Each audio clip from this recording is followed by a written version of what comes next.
In the year 1675, in Bedford, England, En el año 1675, en Bedford, Inglaterra, el famoso predicador puritano y escritor John Bunyan fue arrestado por predicar públicamente sin permiso y fue encarcelado durante 6 meses.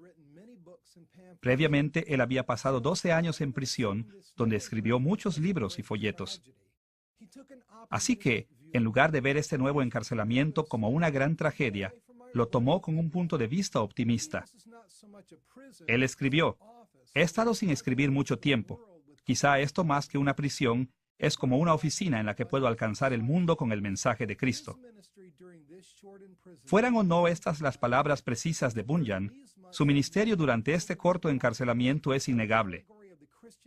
Fue durante estos meses que él escribió El progreso del peregrino, una alegoría de la vida cristiana que es quizás el libro más famoso escrito en el idioma inglés. Pero aunque el trabajo de Juan Bunyan en prisión fue muy importante, el del apóstol Pablo fue mucho mayor. Y durante los 4 años de encarcelamiento de Pablo en Cesarea y Roma, él hizo algunos escritos que son más importantes, populares y pastorales incluso que el progreso del peregrino.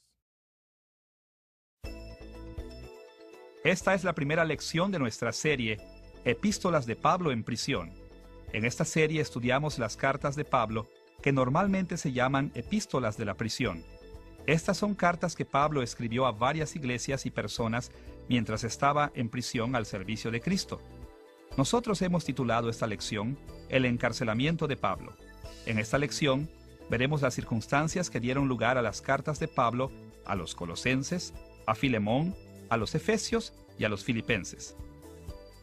Nuestro estudio sobre el encarcelamiento de Pablo abarcará 3 puntos principales. Primero, veremos el trasfondo del encarcelamiento de Pablo, primero en Cesarea y después en Roma. Segundo, exploraremos el continuo ministerio de Pablo durante su encarcelamiento, viendo cómo continuó incluso sirviendo como apóstol de Cristo mientras estaba en prisión. Y tercero, examinaremos la unidad teológica de las epístolas de la prisión, enfocándonos en algunos temas principales que todas ellas comparten. Comencemos con el trasfondo del encarcelamiento de Pablo. Una de las primeras cosas que debemos mencionar es que los estudiosos no se han puesto de acuerdo sobre el lugar donde Pablo fue encarcelado cuando escribió sus cartas a los Colosenses, a Filemón, a los Efesios y a los Filipenses. Algunos creen que escribió desde Cesarea, mientras que otros creen que escribió desde Roma. En esta lección diremos que probablemente Pablo escribió desde Roma, aunque este detalle no será crítico para ninguna de nuestras interpretaciones. No obstante, debido a que estudiosos respetables discrepan en este punto, manejaremos ambas ciudades. Nuestra investigación sobre el trasfondo del encarcelamiento de Pablo empezará con un estudio de eventos que preceden su arresto. Después, exploraremos los eventos que rodean su arresto en Jerusalén, seguido de su primer encarcelamiento en Cesarea. Finalmente, veremos su subsiguiente encarcelamiento en Roma. Veamos primero los eventos que preceden su arresto.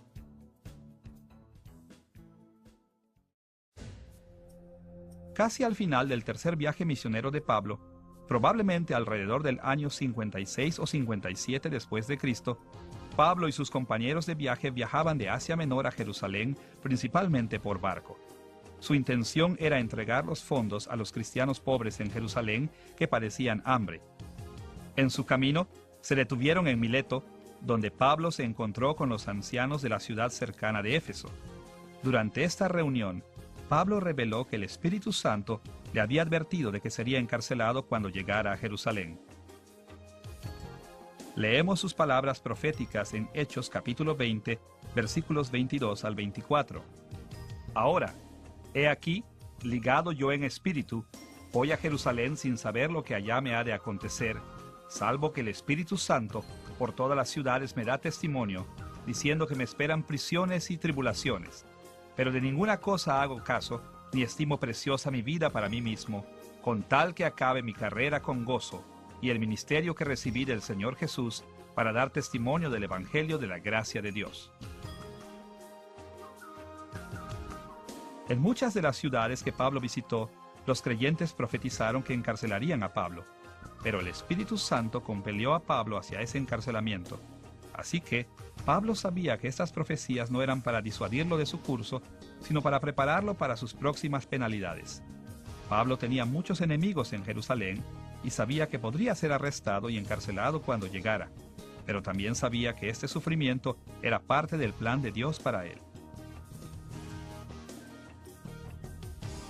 De Mileto, Pablo y su compañía navegaron a Cos, después a Rodas y luego a Pátara. En Pátara tomaron una nave que los llevó por Chipre antes de llegar a Tiro. En Tiro el Espíritu Santo movió a muchos más creyentes para advertir a Pablo de las próximas penalidades en Jerusalén. Pero aún así, Pablo tuvo perseverancia para alcanzar su meta. De Tiro el grupo navegó a Tolemaida y después a Cesarea, en la costa de Samaria.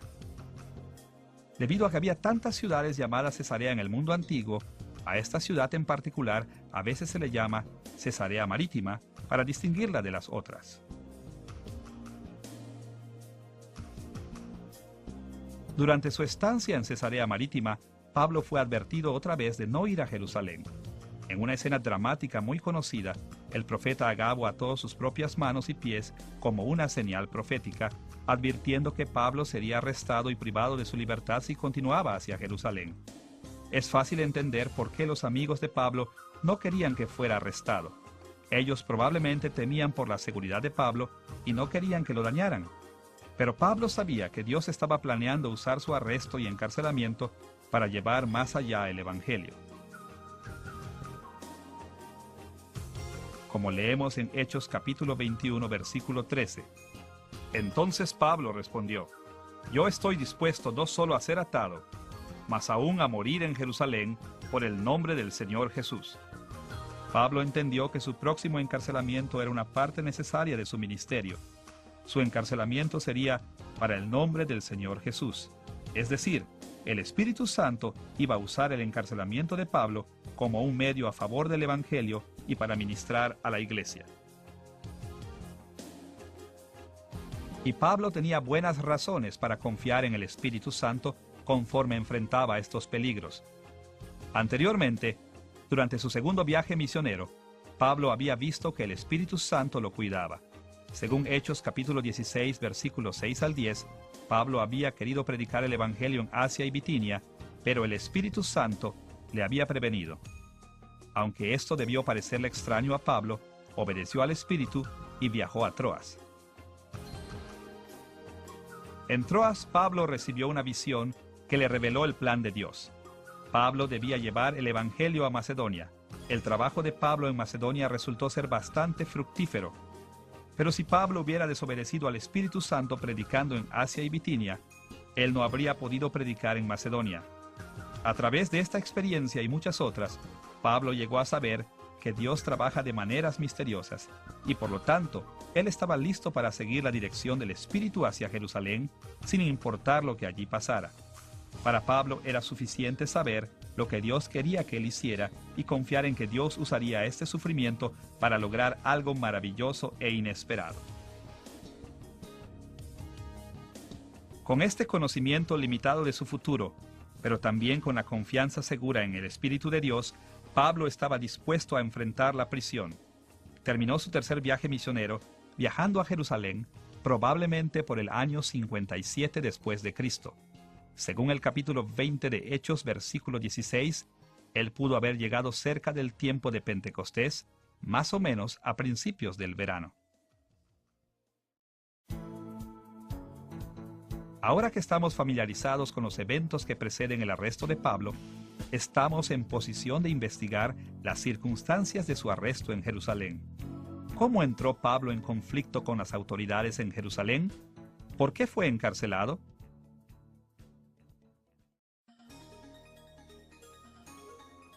Cuando Pablo llegó a Jerusalén, se quedó con un creyente llamado Mnasón y fue bien recibido por la iglesia.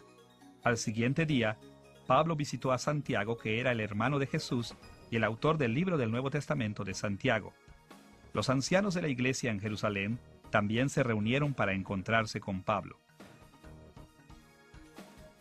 Probablemente fue aquí cuando Pablo entregó a la iglesia los fondos de ayuda para los pobres que había colectado durante su tercer viaje misionero.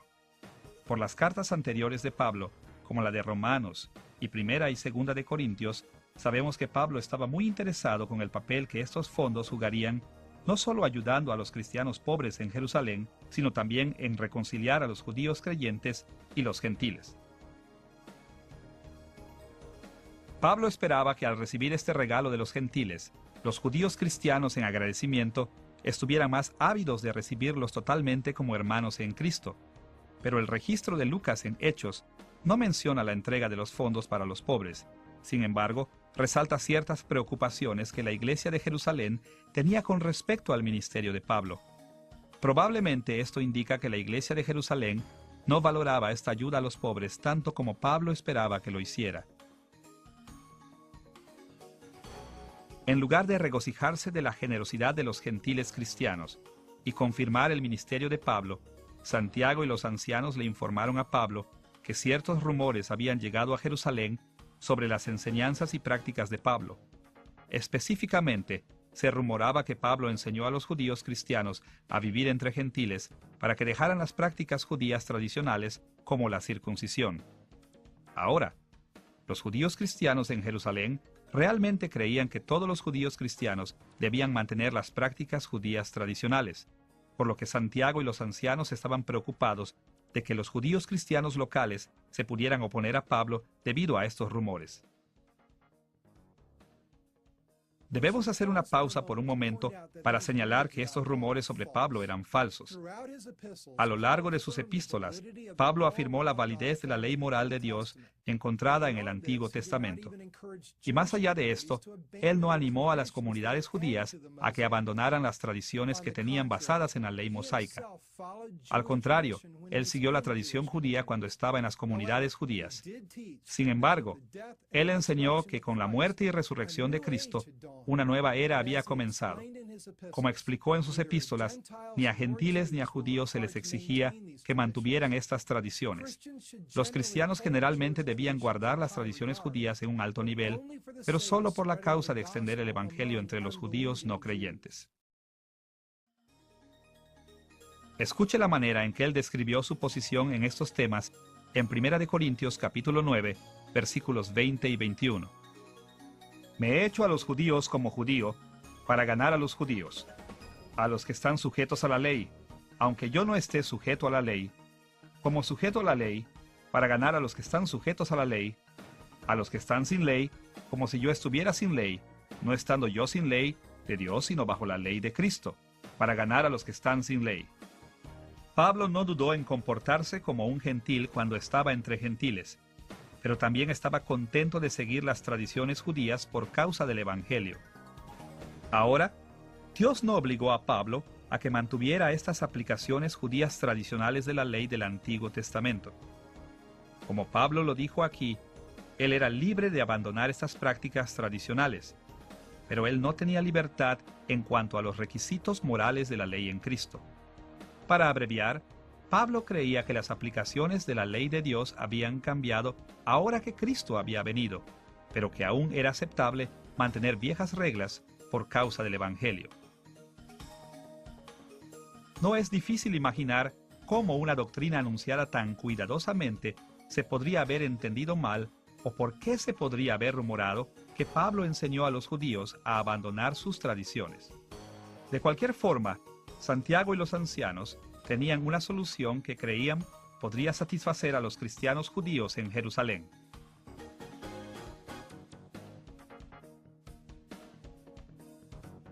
Específicamente, sugirieron que Pablo demostrara su compromiso con la ley mosaica participando en los rituales del templo en Jerusalén. En particular, le pidieron que hiciera los ritos de la purificación con 4 hombres que habían hecho voto de nazareato. Esto mostraría la obediencia de Pablo a la ley y sumisión a la tradición judía. También le pidieron a Pablo que pagara los gastos relacionados con estos 4 nazareos, lo que demostraría el grado de la piedad de Pablo. Como el apóstol de los gentiles, Pablo sabía que sus acciones afectarían la manera en que los judíos cristianos percibían no solo a él, sino también a los cristianos gentiles.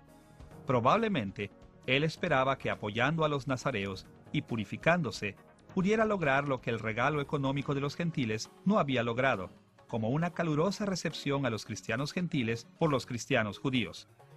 Así que, para la causa de Cristo entre los judíos, especialmente por la reconciliación de los judíos y los gentiles dentro de la iglesia, Pablo sometió a juicio de la iglesia de Jerusalén este tema y empezó su semana de purificación.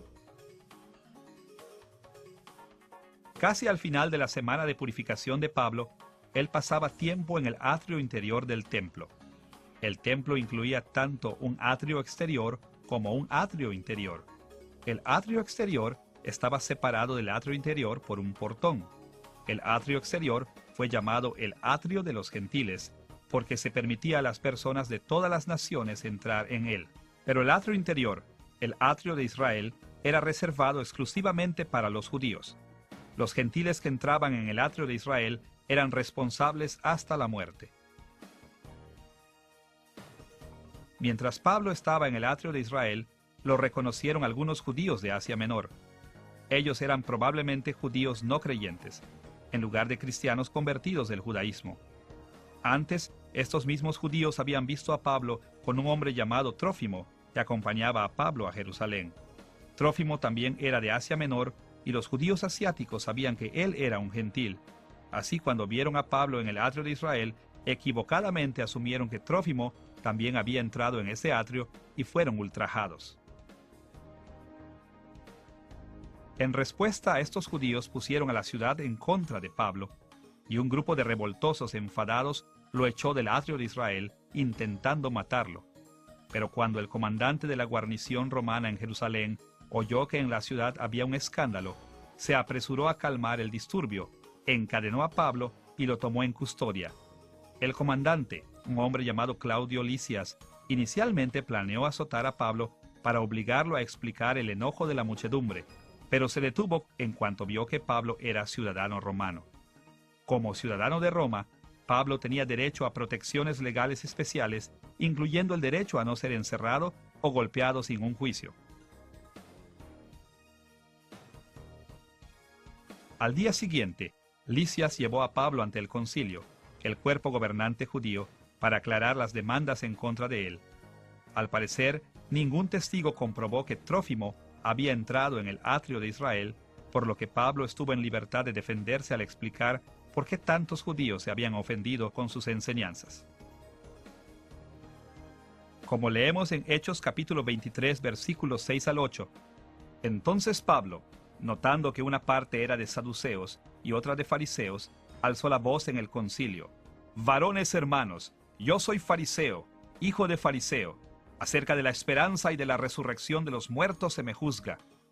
Cuando dijo esto, se produjo disensión entre los fariseos y los saduceos, y la asamblea se dividió, porque los saduceos dicen que no hay resurrección, ni ángel, ni espíritu, pero los fariseos afirman estas cosas. Pablo dijo que los saduceos estaban en su contra porque él era un fariseo y que el evangelio que predicaba coincidía con las enseñanzas de los fariseos en muchos puntos. De hecho, esto era cierto, sobre todo con respecto a la resurrección. Los saduceos no creían en la resurrección corporal de los muertos y, como resultado, ellos no tolerarían las enseñanzas cristianas de Pablo sobre la resurrección de Cristo. En el día anterior, Pablo se había dirigido al grupo de revoltosos enfadados, explicándoles que Jesús se había levantado de entre los muertos y se le había aparecido en una visión, y que le había explicado el Evangelio. Así que cuando Pablo proclamó al concilio que él predicaba un evangelio basado en su visión del Cristo resucitado, se ganó un poco de simpatía de los fariseos. Una vez que los fariseos comprendieron que Pablo se sentía fariseo y concordaba de muchas maneras con sus creencias, empezaron a defenderlo en el concilio. Pero los saduceos no cedieron y la reunión se volvió sumamente violenta. Así que una vez más, Lisias tomó a Pablo en custodia. Al día siguiente, Lisias pretendía presentar a Pablo una vez más ante el concilio para llegar al fondo de las acusaciones en contra de él. Pero el sobrino de Pablo advirtió a Lisias que 40 judíos celosos planeaban emboscar y dar muerte a Pablo antes de que él pudiera llegar al concilio. Ahora, como Pablo era ciudadano romano, Lisias estaba obligado a protegerlo. Así que en lugar de enviarlo al concilio, llevó a Pablo fuera de Jerusalén, a la ciudad vecina de Cesarea Marítima, y lo puso en custodia de Félix, el gobernador de la provincia romana de Judea. Ahora que hemos repasado las circunstancias del arresto en Jerusalén de Pablo, debemos fijar nuestra atención en su encarcelamiento en Cesarea ante la custodia de Marco Antonio Félix, el gobernador de Judea.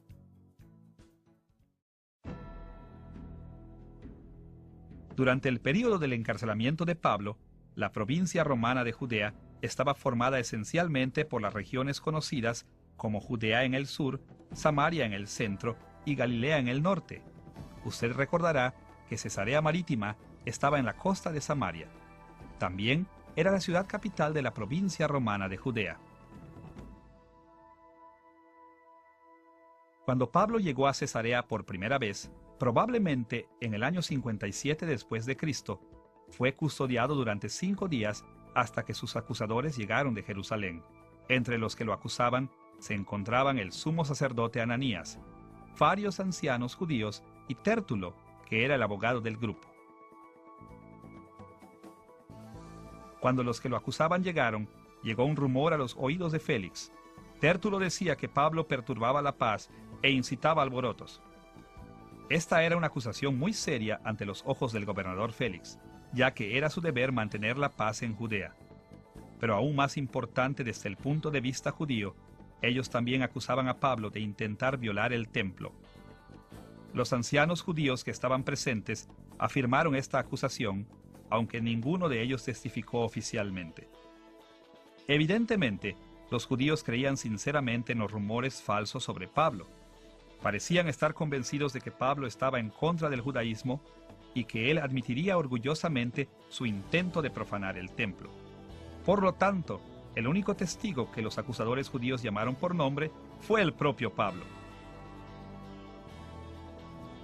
En Hechos capítulo 24, versículo 8, leemos las palabras de cierre de Tértulo hacia Félix, mandando a sus acusadores que viniesen a ti. Tú mismo, pues, al juzgarle, podrás informarte de todas estas cosas de que le acusamos. Ahora, Pablo no era abogado, pero su respuesta ante sus acusadores estaba obligada. Su defensa tenía 4 puntos principales. Primero, señaló que no había ningún testigo en contra suya, para ninguno de los supuestos crímenes. Esto significaba que no había bases para ninguno de sus cargos. Este era un punto importante porque Pablo fue acusado de cometer sus crímenes a plena luz del día frente a mucha gente. Si él hubiera sido culpable, ciertamente alguien debió haberlo visto. Segundo, él defendió debidamente que otros habían perturbado la paz, no él. El alboroto había sido comenzado por los judíos de Asia Menor. Pablo no era un alborotador de la paz romana, los judíos sí lo eran. Este hecho fue confirmado por la carta de Lisias, que acusaba a los judíos de planear asesinar a Pablo. Tercero, y quizás para sorpresa de sus acusadores, Pablo declaró que él no hubiera tenido ningún deseo de manchar el templo. Al contrario, él creía en todo lo escrito en las Escrituras y había venido al templo para rendir culto. Cuarto, Pablo recordó a la corte que el concilio no lo había encontrado culpable. Este argumento realmente dañaba a la parte acusadora. Los miembros del jurado judío, el concilio, no lo habían encontrado culpable de los supuestos crímenes. ¿Por qué entonces ellos seguían buscando su ejecución? Ahora, en la misteriosa providencia de Dios, Félix era un gobernante deshonesto. Basado en las insuficientes acusaciones en contra de Pablo, Félix hubiera podido soltarlo, pero no lo hizo. Él vio una oportunidad para aprovecharse de la situación, así que decidió detener el caso y prefirió esperar a que Pablo le ofreciera un soborno. En Hechos capítulo 24, versículo 26, Lucas explicó: Félix esperaba también con esto que Pablo le diera dinero para que le soltase, por lo cual muchas veces lo hacía venir y hablaba con él. Inicialmente, Félix dijo que él llevaría el caso de Pablo cuando Lisias, el comandante romano, llegó a Cesarea. Pero Félix aplazó el caso de Pablo durante 2 años. Al final de estos 2 años, sin embargo, Félix fue reemplazado como gobernador por Porcio Festo. Cuando Festo tomó su puesto como gobernador en el año 59 después de Cristo, los oponentes judíos de Pablo en Jerusalén vieron otra oportunidad de matar a Pablo. Planearon otra emboscada y pidieron a Festo que entregara a Pablo en manos de Jerusalén, pretendiendo así que su caso fuera reabierto y se manejara localmente. Así que Festo convino en preguntar si Pablo estaría dispuesto a que su caso se escuchara en Jerusalén en lugar de en Cesarea. A estas alturas, en lugar de estar de acuerdo en que su caso se llevara en Jerusalén, Pablo recurrió a su derecho como ciudadano romano para que su caso fuera llevado por el propio Nerón César, y a Festo no le quedó otra opción más que conceder esta demanda. Las Escrituras no hablan de cuál fue la motivación específica de Pablo sobre esta apelación, pero sabemos algunos detalles que podrían explicarlo. Primero, Pablo no tenía muchas razones para creer que sería liberado después de un juicio en Jerusalén. Él ya había pasado 2 años en prisión porque Félix no había sido justo con él. No tenía ninguna razón para creer que Festo sería más justo en su caso. Segundo, Pablo probablemente estaba consciente del complot judío para matarlo. Lucas, el autor de Hechos y un amigo de Pablo, sabían del complot para asesinar a Pablo durante su traslado de Cesarea a Jerusalén. Tercero, la razón más importante: cuando Pablo fue arrestado por Lisias, el Señor se le apareció a Pablo en un sueño, asegurándole que viviría para proclamar el Evangelio en Roma. Como leemos en Hechos capítulo 23, versículo 11. A la noche siguiente, se le presentó el Señor y le dijo: «Ten ánimo, Pablo, pues como has testificado de mí en Jerusalén, así es necesario que testifiques también en Roma». El hecho de que Pablo hubiera recibido esta visión en el momento de su arresto le daba razón para pensar que su encarcelamiento le daría en el futuro la oportunidad de proclamar a Cristo en Roma. Como hemos visto, el Espíritu Santo ya había llevado a Pablo a creer que su encarcelamiento llevaría su ministerio del Evangelio más allá. A estas alturas, él había entendido que su encarcelamiento abriría las puertas para ir a Roma. Cualquiera de estas razones habría sido suficiente para que Pablo llevara su caso ante César, pero cualquiera que fuera su motivación, lo que está claro es que finalmente Pablo iba a poder predicar el Evangelio en Roma, aunque fuera desde la prisión.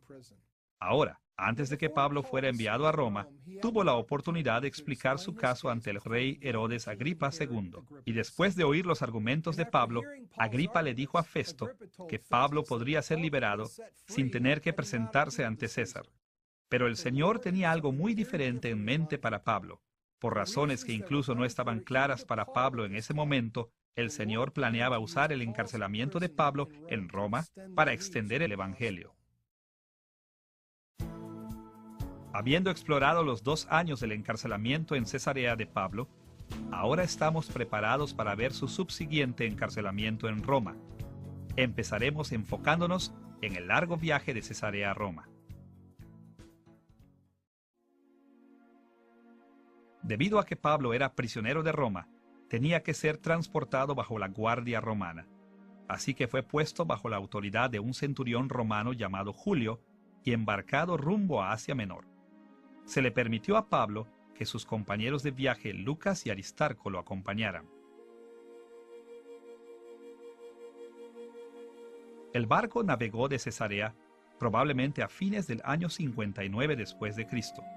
Primero llegaron a Sidón, en donde a Pablo le fue permitido visitar a algunos de sus amigos. De Sidón navegaron pasando por Chipre y a lo largo de la costa de Cilicia y Panfilia antes de llegar a Mira, en la región de Licia. En Mira, abordaron una nave hacia Italia. A partir de este punto, navegaron con mal tiempo. Llegaron hasta Gnido y se vieron forzados a cambiar de rumbo hacia el sur, navegando hacia la isla de Creta, hasta llegar finalmente a buenos puertos. Como ya era invierno, el clima era peligroso para navegar. Los peligros de navegar en este tiempo llevaron a Pablo a aconsejarle al centurión Julio que no zarpara hacia Italia. Aunque pudiera parecer ilógico que Pablo aconsejara a marineros expertos, es importante recordar no solo que él tenía la visión profética, sino también, según 2 de Corintios capítulo 11, versículo 25, que Pablo había sobrevivido 3 naufragios antes de esto. Pablo quería predicar el evangelio en Roma. Él no les aconsejó que no navegaran porque quisiera evitar su destino a Roma, sino porque quería llegar a Roma sano y salvo. De cualquier manera, el capitán y dueño del barco convenció a Julio de que su viaje tendría éxito, y la nave partió una vez más. No mucho tiempo después, se encontraban dentro de una tormenta violenta, llevándolos hasta muy adentro del mar Mediterráneo. La tormenta duró 2 semanas, tiempo durante el que Pablo ministró a los que estaban a bordo y los animó diciéndoles que Dios le había revelado que todos sobrevivirían. Más adelante, la nave golpeó un arrecife cerca de la isla de Malta y se destruyó por el oleaje. Con la nave destruida, los marineros, los soldados, los prisioneros y todos los demás en la nave se quedaron en Malta.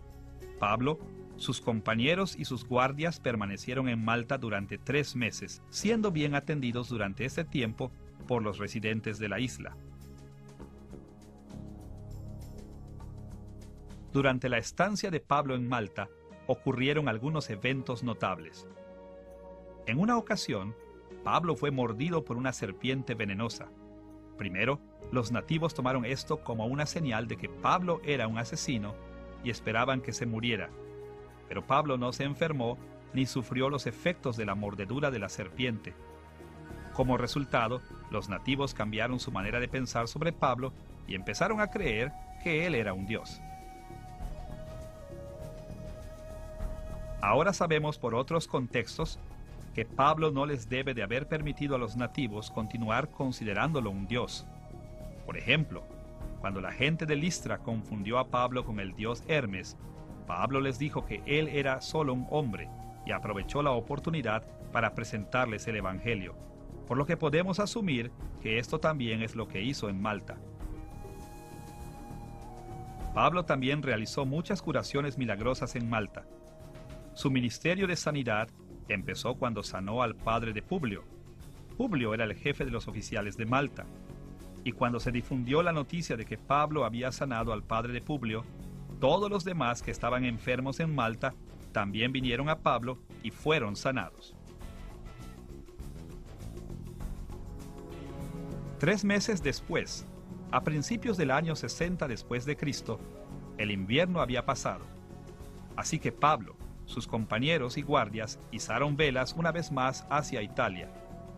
Saliendo de Malta, navegaron al norte hacia la isla de Sicilia, llegando a Siracusa. De Siracusa, navegaron rumbo a Regio, en la punta del sur de la península itálica. Cuando ellos dejaron Regio, un fuerte viento del sur los llevó rápidamente hasta la costa de Putuoli, donde los creyentes vinieron de los alrededores para visitar a Pablo.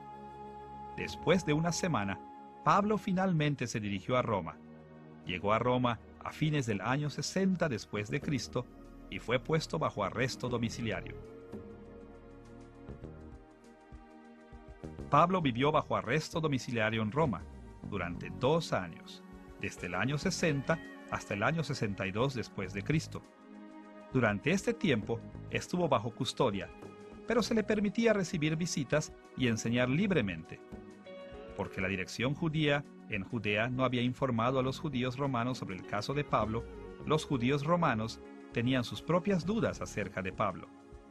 A través de sus predicaciones, algunos de ellos se convirtieron al cristianismo, pero otros rechazaron sus enseñanzas sobre Jesús y sus argumentos sobre el Antiguo Testamento.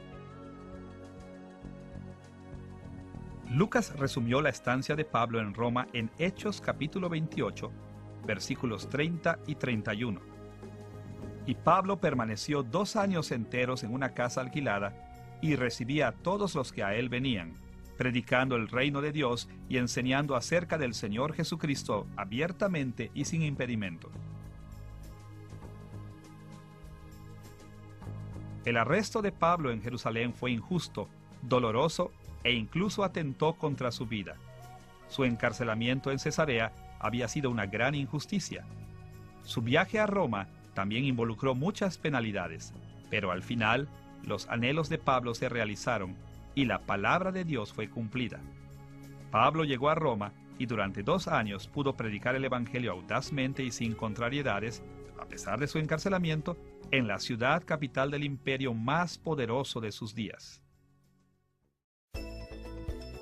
Ahora que hemos analizado el trasfondo del encarcelamiento de Pablo, estamos en posición de explorar su continuo ministerio durante su encarcelamiento. Como veremos, Pablo no perdió el tiempo durante su estancia en prisión. Por el contrario, continuó sirviendo activamente como un ministro del Evangelio de Jesucristo. Pablo era un apóstol.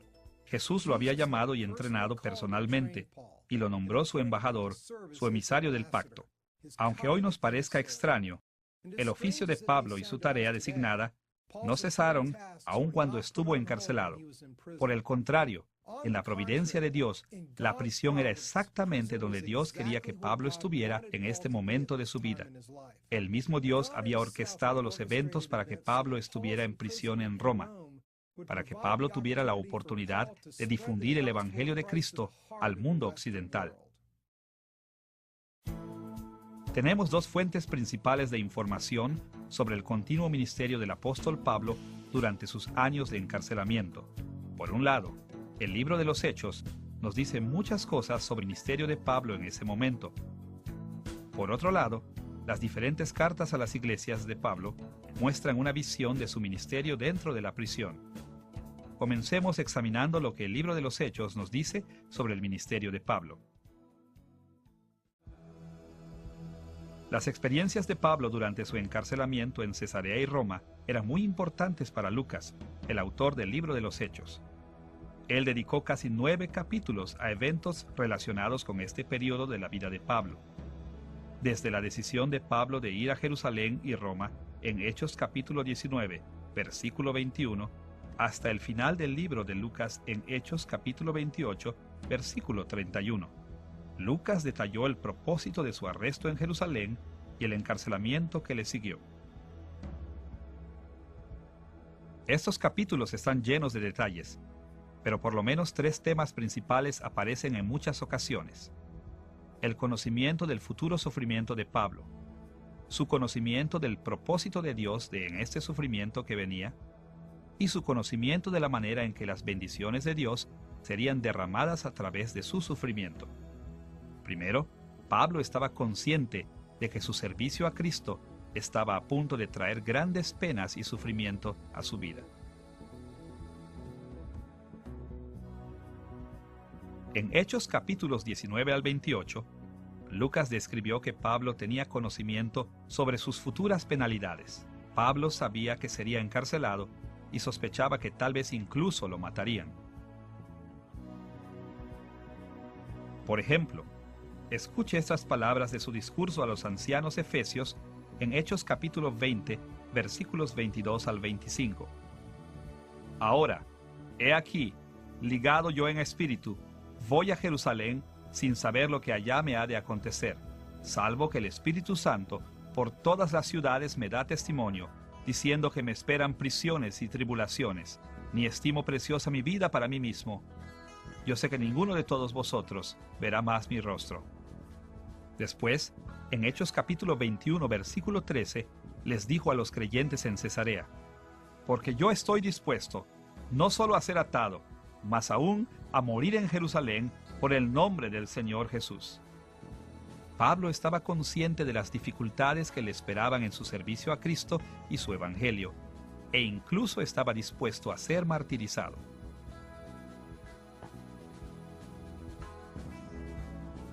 En segundo lugar, Pablo estaba bien consciente del propósito de su sufrimiento.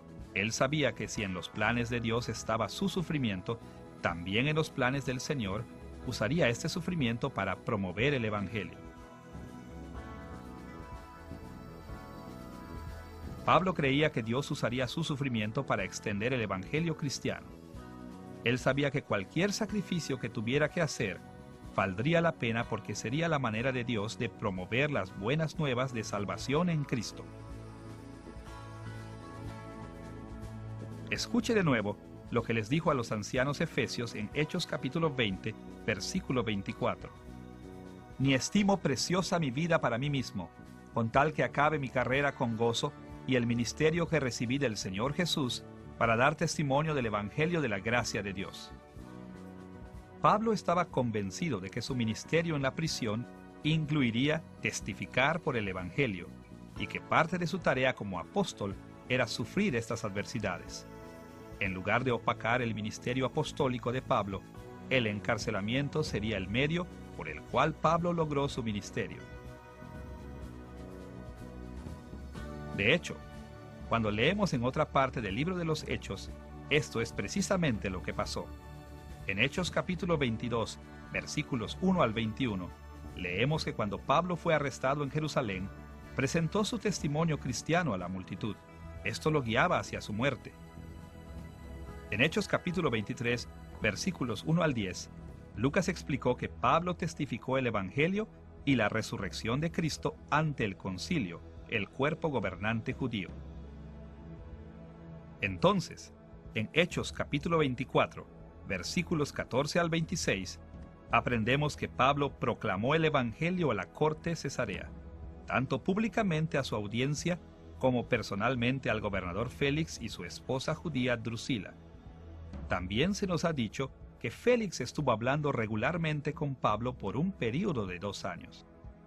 Continuando en Hechos capítulo 25, versículo 18, al capítulo 26, versículo 29, Lucas nos dice que Pablo proclamó el Evangelio al nuevo gobernador Festo, así como al rey judío Agripa y su esposa Berenice. También en Hechos capítulo 28, versículos 23 al 31, Lucas explica que Pablo regularmente predicaba el Evangelio del reino de Dios a todos los que venían a verlo en Roma. En Hechos capítulo 23, versículo 11, las palabras de Cristo a Pablo resumen el propósito de todo este sufrimiento. Ten ánimo, Pablo, pues como has testificado de mí en Jerusalén, así es necesario que testifiques también en Roma. Pablo sufrió para extender las buenas nuevas de Cristo desde Jerusalén hasta Roma. En tercer lugar, Pablo estaba muy consciente de las bendiciones de Dios sobre su ministerio durante este tiempo. El registro de Lucas en Hechos capítulos 19 al 28 deja claro que el testimonio del Evangelio de Pablo se extendió con las grandes bendiciones del Espíritu de Dios. Lucas también nos dice que el ministerio de Pablo incluía otras cosas que le ayudaban a proclamar el Evangelio y las aplicaba a la vida de las personas. Por ejemplo, recibió e interpretó visiones para proteger la vida de los que iban en el barco que chocó con el arrecife. Sanó al enfermo en Malta. Asimismo, atendió las necesidades individuales de los creyentes que vinieron a verlo. Además de la información que está en el libro de los Hechos, podemos aprender mucho sobre el ministerio continuo de Pablo durante su encarcelamiento, de sus cartas del Nuevo Testamento a las iglesias en Colosas, Éfeso, Filipos y al hombre colosense Filemón. Hay muchas maneras de resumir el ministerio de Pablo, pero por lo menos hay 4 temas principales. Aunque estaba físicamente preso, Pablo siguió ministrando, predicando el Evangelio a varios mandatarios y a sus visitantes, orando en nombre de las iglesias y de los creyentes alrededor del mundo, sufriendo muchas adversidades para el beneficio de la iglesia y, claro, escribiendo y enviando cartas a varias iglesias y personas alrededor del mundo. Primero, Pablo predicó el Evangelio durante este tiempo. Como hemos visto, Pablo soportó la prisión principalmente para ganar nuevas oportunidades de proclamar el Evangelio, y sus cartas de la prisión confirman esta idea. Esto lo vemos no solo porque él mismo se identificaba regularmente como embajador de Cristo en sus cartas, sino también en las oraciones que pedía de las iglesias a las que él les escribió. Por ejemplo, escuche su petición en Efesios capítulo 6, versículos 19 al 20. Oren por mí, a fin de que al abrir mi boca me sea dada palabra para dar a conocer con denuedo el misterio del Evangelio, por el cual soy embajador en cadenas, que con denuedo hable de él como debo hablar. Pablo sabía que, incluso en su prisión, su principal responsabilidad era proclamar el Evangelio, por lo que le pidió a los efesios que oraran por él para que tuviera la fuerza para cumplir su responsabilidad apostólica.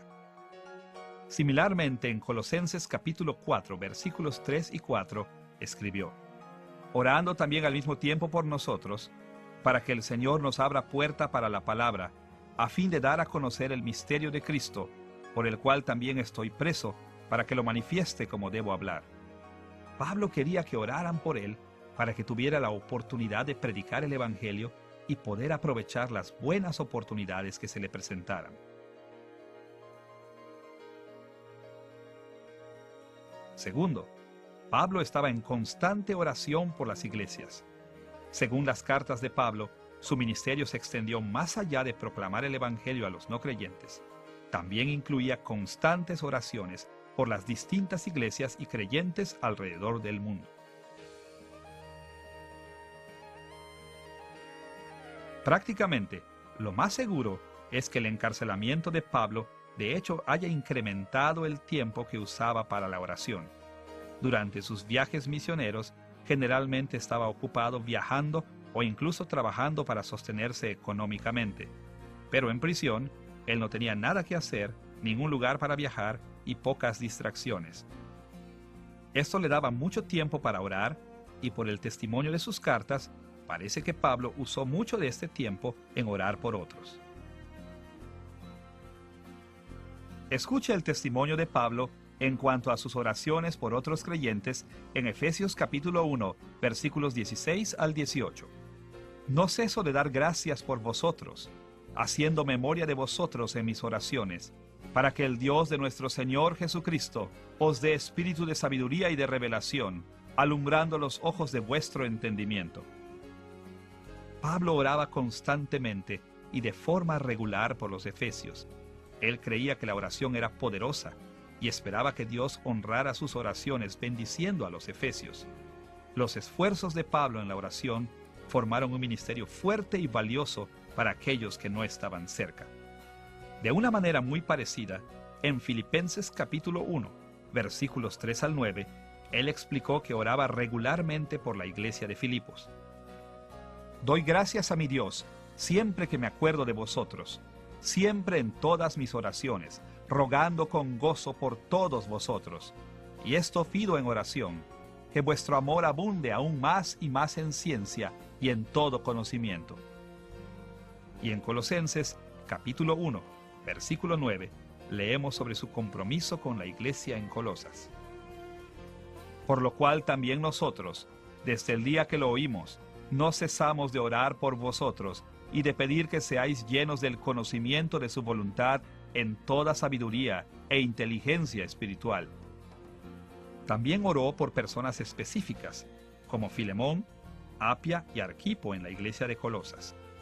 Por ejemplo, en Filemón versículo 6, escribió: para que la participación de tu fe sea eficaz en el conocimiento de todo el bien que está en vosotros por Cristo Jesús. En todos estos pasajes, vemos que Pablo se comprometió a orar por sus compañeros creyentes, buscando muchas bendiciones de Dios para ellos. En tercer lugar, además de predicar y orar, el ministerio de Pablo en prisión incluía sufrimiento a favor de otros. Ahora, en sí mismo, el sufrimiento es un agobio, no un ministerio. Pero cuando el fin y la cosecha del sufrimiento están a favor del reino de Cristo por medio del Evangelio, el sufrimiento es una forma correcta de ministerio cristiano. Los cristianos siempre han sufrido y siempre sufrirán hasta que Jesús regrese. La Biblia nos lo asegura. Ahora, eso no significa que todos los cristianos sufren de la misma manera o al grado que sufrió Pablo, pero Dios ha ordenado que hasta que Jesús regrese para terminar su obra, hasta que Él haya consumado su reino en la tierra, sus enemigos seguirán luchando contra Él. Y eso significa que el pueblo de Jesús continuará sufriendo. Pero la vida de Pablo demuestra algo. Nuestro sufrimiento no es en vano. Al contrario, el sufrimiento de los santos bendice a la iglesia. El sufrimiento de los cristianos testifica para el Evangelio y aumenta la gloria que heredará la iglesia. Sufrir por causa del Evangelio es un ministerio poderoso y con gran propósito. En primer lugar, es un testimonio indiscutible a la verdad del Evangelio. Por eso normalmente nos referimos a los cristianos que mueren por su fe como mártires o testigos. Ya hemos visto varias maneras en que el sufrimiento de Pablo le dio oportunidades para predicar el Evangelio, pero también animó a otros a proclamar el Evangelio. Escuche las palabras de Pablo en relación con esto en Filipenses capítulo 1, versículo 14. Y la mayoría de los hermanos, cobrando ánimo en el Señor con mis prisiones, se atreven mucho más a hablar la palabra sin temor.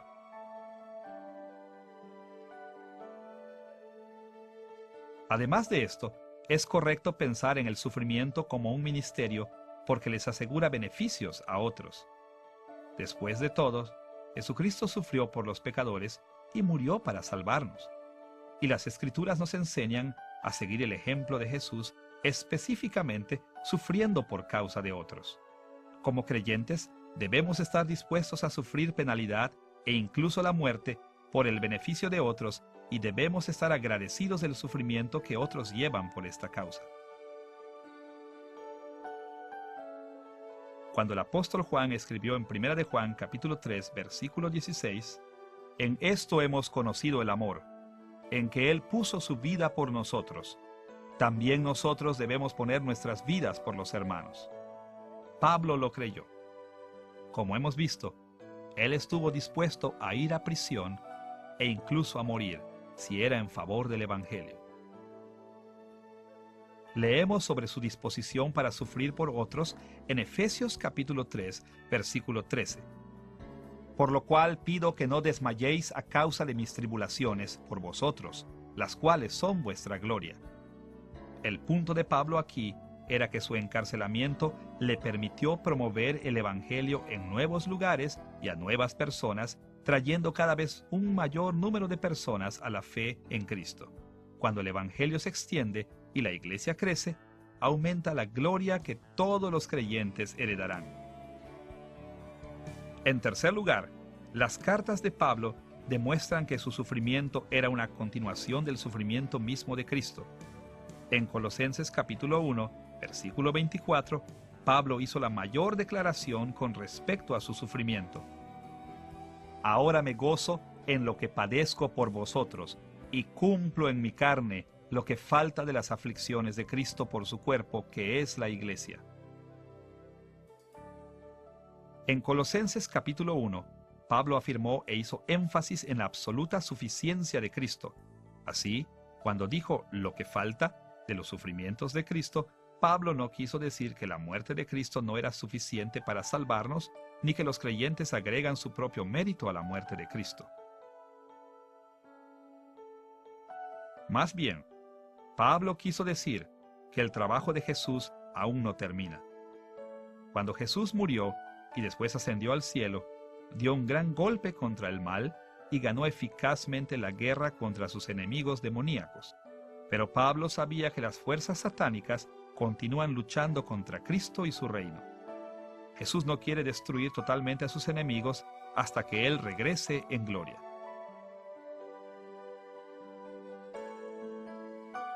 Hasta entonces, la iglesia debe seguir con el sufrimiento que Dios nos ha mandado. Y debido a que Jesús nos ama tiernamente, y a que se hace uno mismo con todos los creyentes, Él sufre cuando nosotros sufrimos. En un sentido muy real, el sufrimiento de la iglesia es el sufrimiento de Cristo. Este es justo el punto que el mismo Jesús comunicó a Pablo durante la conversión de Pablo en el camino a Damasco. Pablo, entonces conocido como Saulo, perseguía a cristianos activamente, mandándolos a prisión y buscando sus muertes. Pero mientras iba rumbo a Damasco para arrestar a los cristianos de ese lugar, Jesús lo encontró en el camino, lo derribó al suelo y le reveló la verdad. Esa parte de la conversación entre Jesús y Pablo está registrada en Hechos capítulo 9, versículo 5. Él dijo: ¿Quién eres, Señor? Y le dijo: Yo soy Jesús, a quien tú persigues. Jesús le dejó claro a Pablo que perseguir a los creyentes es perseguir al mismo Jesús, y por consiguiente, cuando un creyente sufre, Jesús también sufre. En resumen, entonces, Cristo debe sufrir hasta su regreso, y Él sufre a través del sufrimiento de su cuerpo, la iglesia. Pero cuando su sufrimiento termine, finalmente derrotará a todos sus enemigos por completo y glorificará a su iglesia. Pablo tuvo el privilegio de ayudar a Cristo a cumplir con ese sufrimiento. Además de indicar que predicó, oró y sufrió como apóstol, las cartas de Pablo también demuestran que se comprometió fuertemente con el ministerio, escribiendo mientras estaba preso. El ministerio de escritura de Pablo, durante los años de su encarcelamiento, se muestra en las cartas del Nuevo Testamento a las iglesias en Colosas, Éfeso, Filipos y al hombre colosense Filemón. A través de estas cartas, Pablo pudo llevar el ministerio pastoral apropiado a personas e iglesias. Y gracias a que estos escritos se han conservado para nosotros en el Nuevo Testamento, el ministerio de Pablo se ha multiplicado a lo largo de todo el mundo durante los últimos 2000 años. Los escritos de Pablo revelan un ministerio enriquecido a las personas e iglesias con quienes mantenía una relación. Él sabía muchas cosas sobre sus circunstancias y sobre ellos personalmente. Como resultado, Pablo pudo dirigirse a problemas específicos que concernían a sus lectores, tanto personales como teológicos. Incluso a algunos les dio instrucciones personales por nombre. A pesar de su imposibilidad de viajar, el ministerio de Pablo estaba bien informado y encajaba perfectamente a las situaciones específicas de las personas e iglesias a quienes les escribió. Considere, por ejemplo, que en su carta a los Filipenses, Pablo entró en el ministerio pastoral exhortando a dos mujeres, Evodia y Síntique, a reconciliarse entre sí. Estas eran mujeres que Pablo conocía, mujeres que habían laborado junto con él, pero que habían entrado en discordia. La preocupación de Pablo por ellas era personal y de amor, y la solución a su problema iba con un cariño profundo. Las palabras para ellas las leemos en Filipenses capítulo 4, versículo 2. Ruego a Evodia y a Síntique que sean de un mismo sentir en el Señor. De una manera muy parecida, Pablo también exhortó a la conciliación entre creyentes en el libro de Filemón. Allí intercedió a favor de un esclavo llamado Onésimo, quien había huido de su amo colosense Filemón. De hecho, todo el libro de Filemón está dedicado a pedirle a Filemón que reciba en gracia a Onésimo. Según la carta de Pablo a Filemón, después de huir, Onésimo había buscado a Pablo, el amigo de Filemón. Y bajo el ministerio de Pablo, Onésimo se volvió cristiano. Es más, Onésimo permaneció con Pablo y lo atendió en la prisión. Así que, el ministerio de Pablo hacia Onésimo y Filemón era profundamente personal y se preocupó como su pastor y su amigo por reconciliarlos en su relación. Pablo también dirigió sus cartas a los problemas teológicos que envolvían a la iglesia en general, proveyendo instrucción con autoridad apostólica con mano pastoral. Su ministerio de enseñanza como representante con autoridad de Cristo no flaqueó durante su encarcelamiento. Más bien, Pablo continuó proporcionando revelaciones infalibles de verdad durante ese tiempo y continuó aplicando esa verdad a la iglesia por medio de sus cartas. Como hemos visto, tanto el libro de los Hechos como las cartas de Pablo del Nuevo Testamento indican que Pablo estaba activamente involucrado en el ministerio durante su encarcelamiento. Él sabía que Dios le había mandado la prisión como una oportunidad para propagar el Evangelio y para dar ejemplo a los santos. Así, inspirado con este conocimiento, dirigió un sólido ministerio de predicación, oración, sufrimiento y escritura, por el cual cumplió fielmente con todas sus encomiendas como un apóstol de Jesucristo. Ahora que hemos presentado el trasfondo del encarcelamiento de Pablo y hemos explicado su continuo ministerio durante su encarcelamiento, estamos listos para ver la unidad teológica de sus epístolas de la prisión. En esta sección exploraremos algunos de los temas doctrinales que las epístolas de la prisión comparten en común y explicaremos cómo estos encajan en el sistema teológico más amplio de Pablo. Las cartas de Pablo de la prisión comparten algunos fundamentos doctrinales importantes.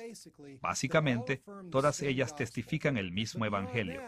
Pero más allá de esto, todas comparten una manera común de presentar ese evangelio y tienden a dar énfasis a los mismos aspectos de ese evangelio. Esto no quiere decir que son idénticas entre sí, pero hay un gran concepto que los une, un fundamento común del que todas ellas dependen. Y ese fundamento común es el hecho de que Jesucristo es el conquistador y gobernante de toda la creación. Nuestro análisis sobre la unidad teológica de las epístolas de la prisión darán énfasis a tres doctrinas principales. Primero, veremos la doctrina de que Jesucristo es el Rey de la creación. Segundo, nos enfocaremos más específicamente en un aspecto particular del reinado de Jesús sobre la creación, que llamaremos la unión con Cristo de los creyentes en su reinado. Y tercero, nos concentraremos en los requisitos de una vida ética que implican las dos primeras doctrinas. Empezaremos con la doctrina de que Jesucristo es el Rey de la creación.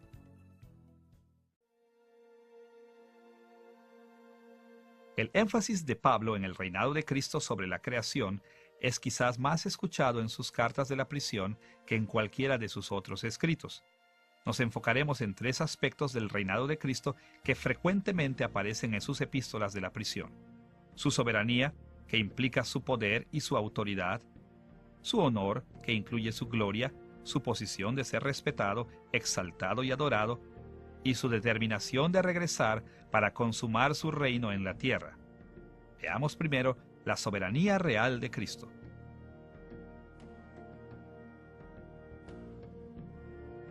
Cuando decimos que Cristo es soberano, queremos decir que tiene el poder y la fuerza para hacer su voluntad, y que tiene el derecho y la autoridad legal para hacerlo. En el mundo antiguo, los reyes y emperadores comandaban a las fuerzas militares de sus países, dándoles el poder para hacer lo que ellos quisieran. Las leyes de sus países también reconocían su derecho para regir y gobernar, lo cual significaba que ellos también tenían la autoridad para hacer lo que quisieran. Muchos gobiernos modernos tienen poder y autoridad similar.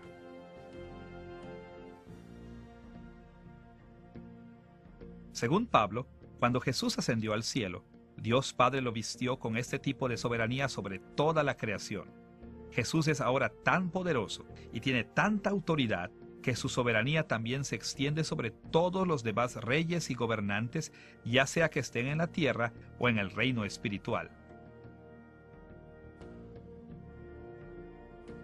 En Efesios capítulo 1, versículos 20 al 22, Pablo describió la soberanía que el Padre le concedió a Cristo de esta manera: el Padre operó en Cristo, resucitándole de los muertos y sentándole a su diestra en los lugares celestiales, sobre todo principado y autoridad y poder y señorío, y sobre todo nombre que se nombra, no solo en este siglo, sino también en el venidero, y sometió todas las cosas bajo sus pies, y lo dio por cabeza sobre todas las cosas a la Iglesia. Ahora mismo, Jesucristo gobierna sobre toda la creación con poder absoluto, y su soberanía no se limita simplemente a los reinos celestiales. Él también gobierna sobre la tierra. Como el mismo Jesús declaró en Mateo capítulo 28, versículo 18. Jesús se acercó a ellos y les dijo: Toda potestad me es dada en el cielo y en la tierra. Jesucristo nuestro Señor y Salvador reina sobre toda la creación, desde la galaxia más lejana hasta el punto más pequeño de la tierra. Él reina sobre los gobiernos terrenales y las naciones, y sobre cada ángel y demonio. Claramente no todo en la creación lo obedece como debería, pero aún así, Jesús tiene el derecho de mandar su obediencia y el poder para que lo obedezcan. Él tiene el poder y el derecho infinito para bendecir a aquellos que aprueba y para destruir totalmente a sus enemigos.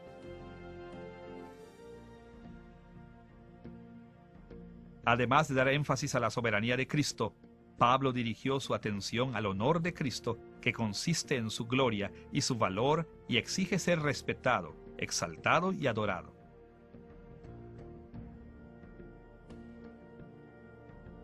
Cristo es honrado porque Él es perfecto, santo y justo. Él es honrado porque tiene una posición de máxima autoridad y porque ejerce esa autoridad justa y honradamente. También es honrado porque es el ser más valioso en toda la creación, el que Dios valora más que a cualquier otro. Y es honrado porque es el creador y sustentador del universo.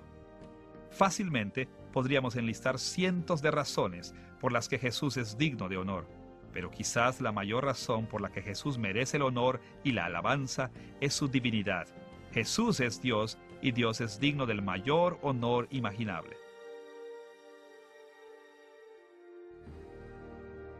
Una razón por la que Pablo dio énfasis al honor de Jesús de una manera tan grande fue que algunas personas en la iglesia no apreciaban cuál especial era Jesús. Al parecer, los falsos maestros habían enseñado la veneración de ángeles y espíritus en la iglesia y habían dicho que Jesús era solo uno de estos tantos seres similares. Una manera en la que Pablo desmintió estas falsas enseñanzas era dando énfasis a la única e insuperable grandeza de Cristo. Escuche la manera en que contrastó a Cristo con otros seres espirituales en Colosenses capítulo 1, versículos 16 y 17. Porque en Él fueron creadas todas las cosas, las que hay en los cielos y las que hay en la tierra, visibles e invisibles, sean tronos, sean dominios, sean principados, sean potestades. Todo fue creado por medio de Él y para Él, y Él es antes de todas las cosas, y todas las cosas en Él subsisten. Jesús es único porque Él es el creador de todo lo que es, incluso de los ángeles y espíritus que los falsos maestros veneraban. Jesús no es solo el mayor gobernante en el universo, también es el que estableció toda la autoridad delegada a otros gobernantes, tanto en el reino espiritual como en la tierra. Él es el que creó a los otros gobernantes, incluyendo seres humanos que gobiernan en la tierra y seres como los ángeles y demonios que tienen autoridad en el reino espiritual. Además de hablar del reinado de Cristo en términos de la soberanía y honor de Cristo, Pablo dio énfasis a la determinación de Cristo de regresar a la tierra para consumar su reino.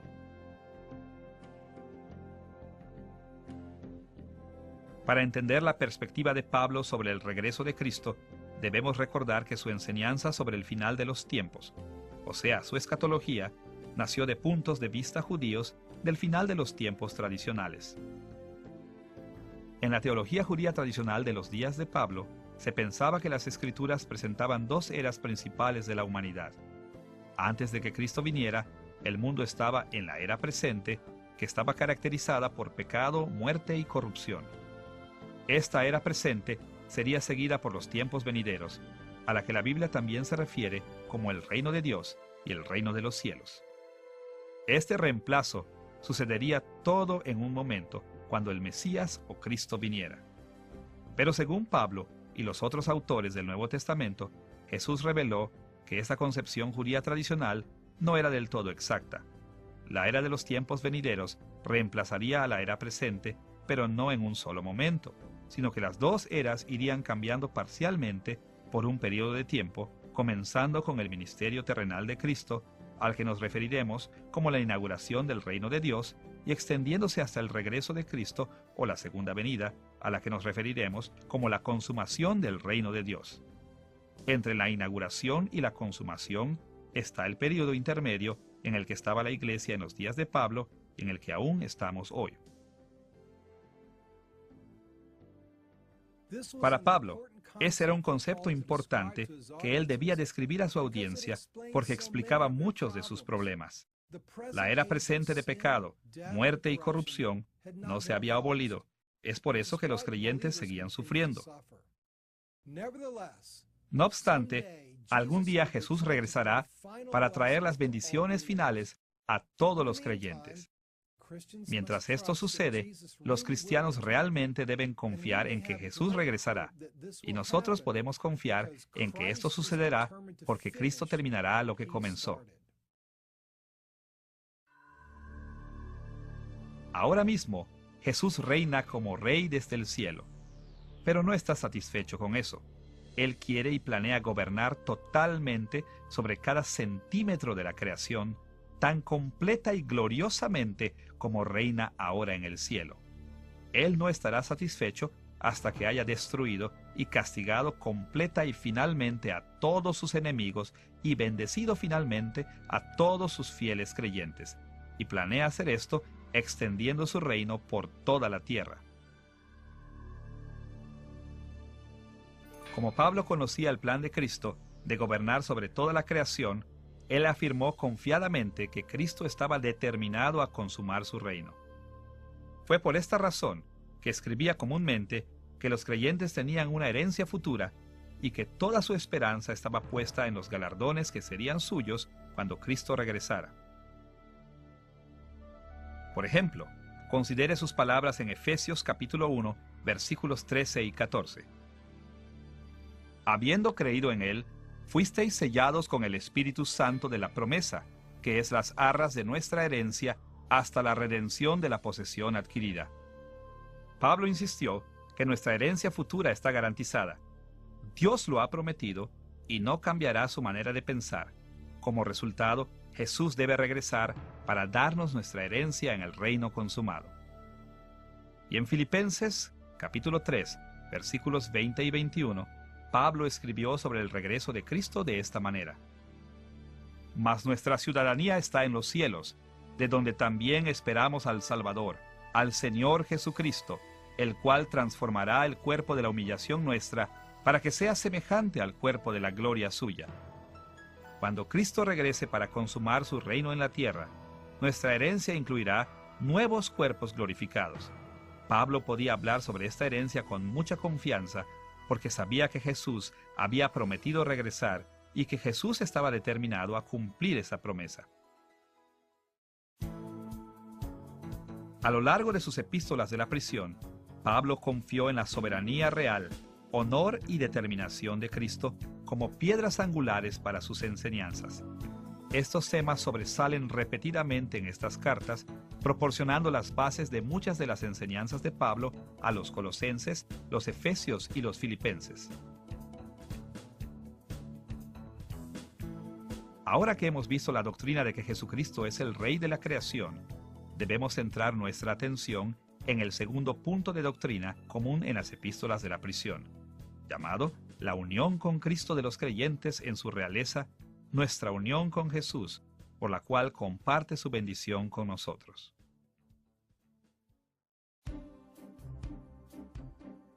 Según Pablo, cuando creemos en Jesús, estamos unidos a Él de una misteriosa manera espiritual, y al estar unidos a Jesús, somos contados como si fuéramos el mismo Jesús. Por ejemplo, Jesús es sin culpa ante Dios, y al estar unidos a Él, nosotros también somos contados sin culpa ante Dios, siendo todos nuestros pecados perdonados.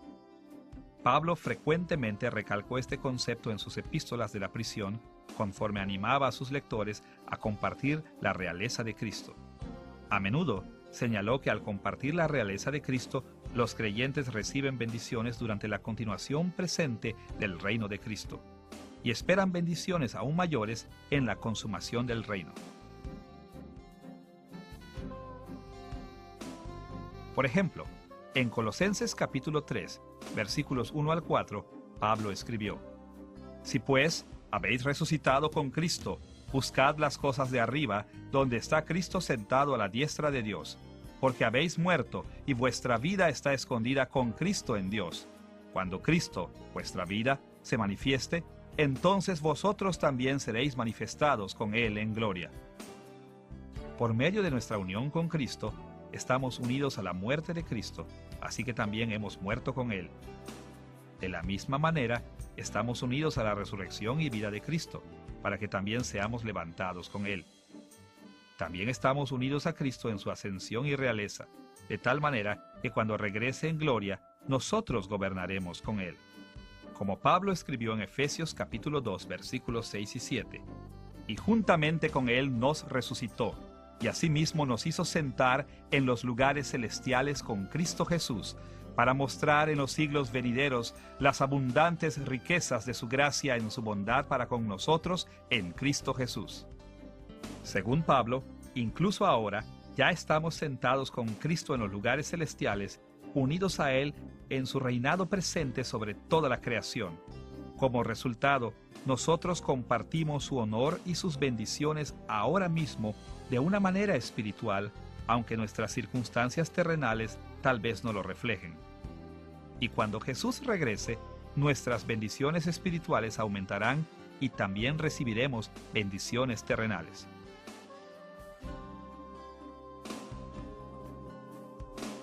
Pero Pablo también recurrió a nuestra unión con Cristo en su reinado para hablar de cosas que son menos agradables, como el sufrimiento.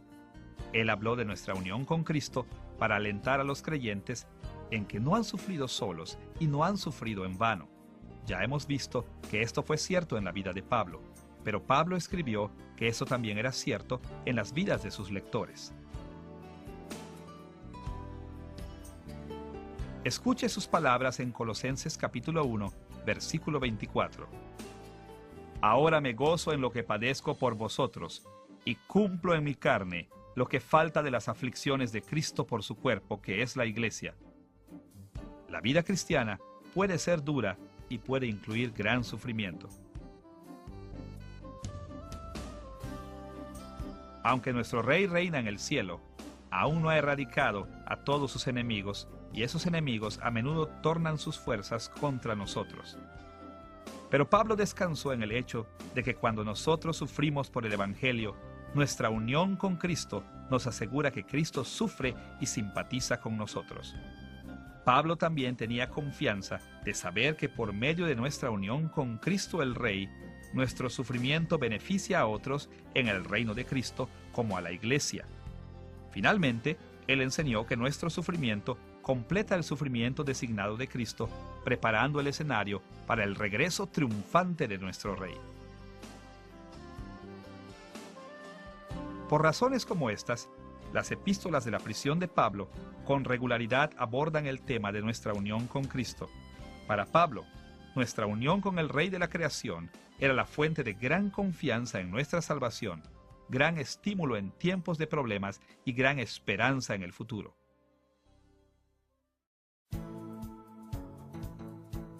Habiendo examinado la manera en que Pablo usó la idea de que Jesucristo es el Rey de la creación, así como la unión con Cristo de los creyentes en su reinado, debemos ir al punto final con respecto a la unidad teológica de las epístolas de la prisión, llamado el requisito de una vida ética que está implícito en el reinado de Cristo y nuestra unión con Él.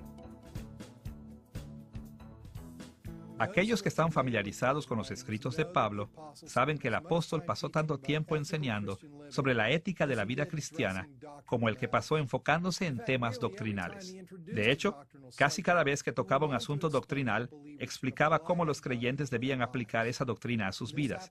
Y esa aplicación no estaba limitada a corregir su manera de pensar y a tener la doctrina apropiada. Pablo incluso llegó a decir que a menos que la doctrina se aplicara a nuestras vidas de forma que cambiara nuestras emociones y nuestra conducta, no tendría valor para nosotros. Escuche las palabras de Pablo a este respecto en 1 Corintios capítulo 13, versículo 2.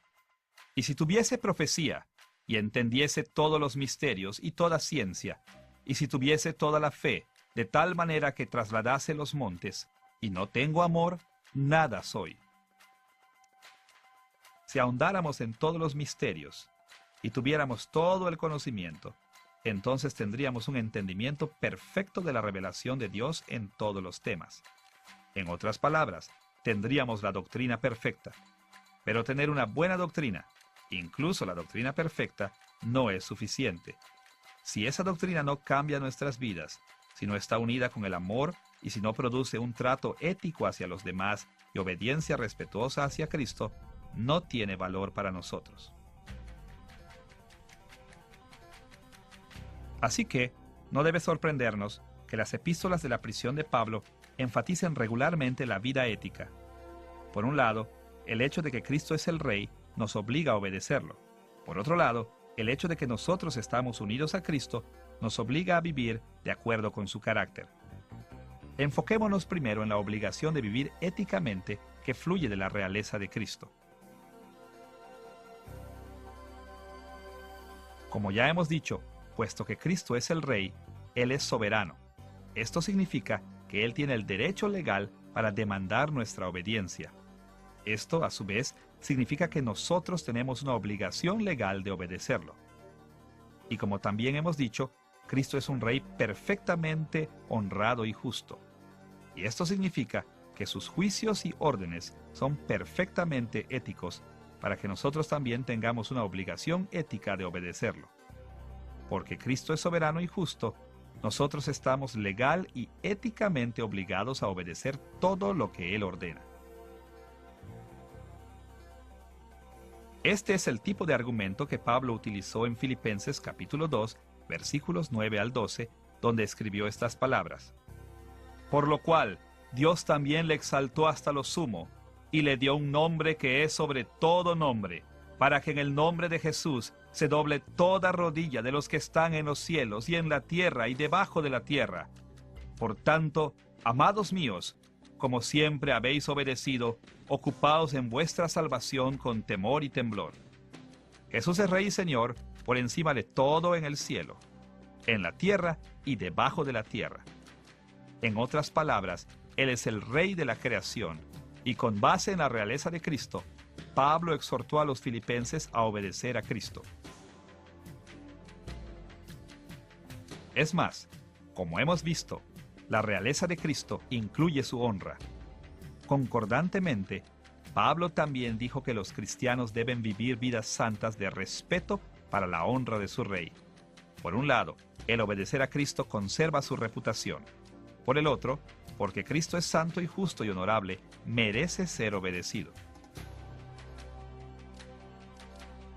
Pablo escribió sobre esto en Filipenses capítulo 1, versículo 27, diciendo: solamente esto, procuren que su manera de vivir esté de acuerdo con el Evangelio de Cristo. Y en Colosenses capítulo 1, versículo 10, animó a sus lectores escribiendo: para que andéis como es digno del Señor, agradándole en todo, llevando fruto en toda buena obra.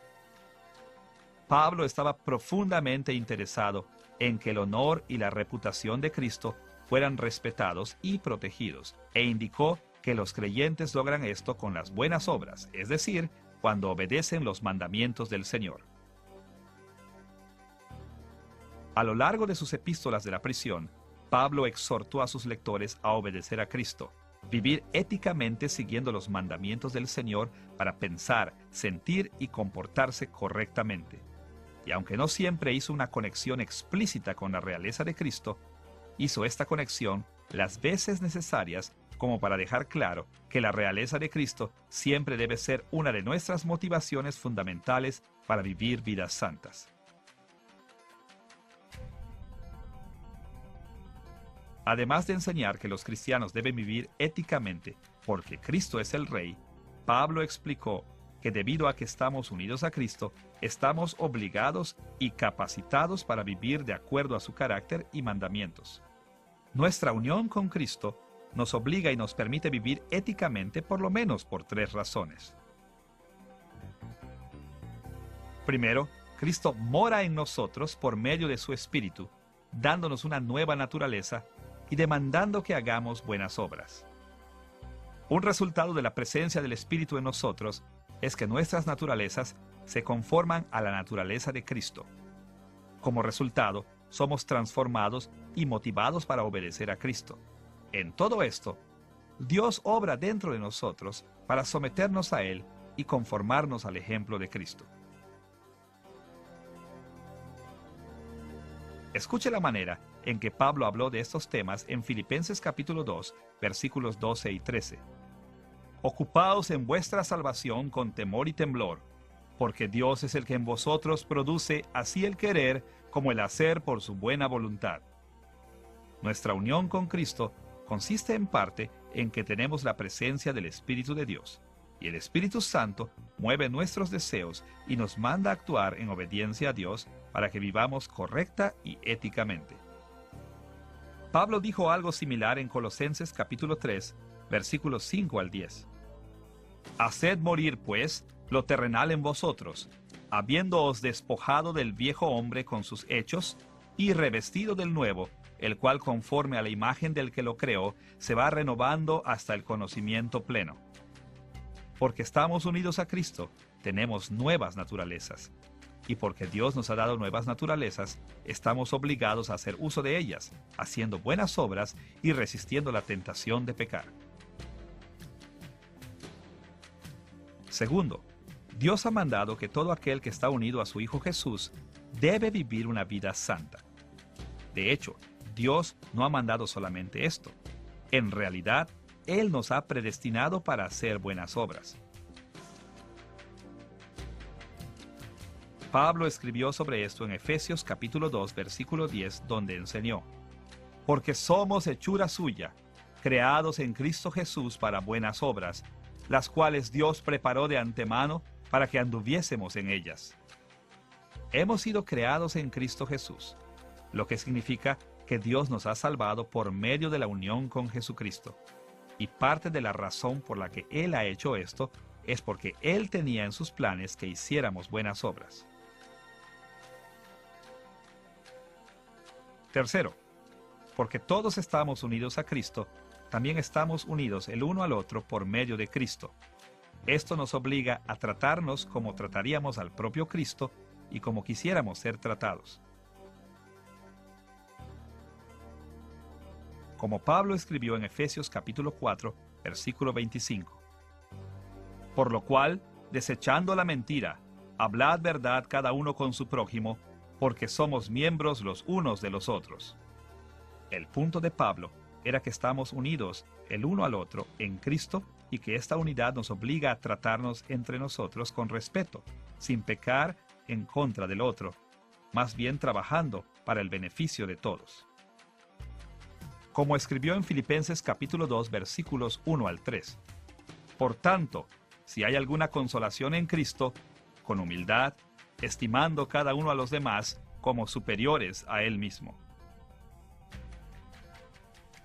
Por lo menos, por estas tres razones, nuestra nueva naturaleza, el mandamiento de Dios y nuestra unión el uno con el otro, nuestra unión con Cristo nos obliga y nos permite vivir éticamente, según la norma que Dios ha establecido para nosotros en las Escrituras.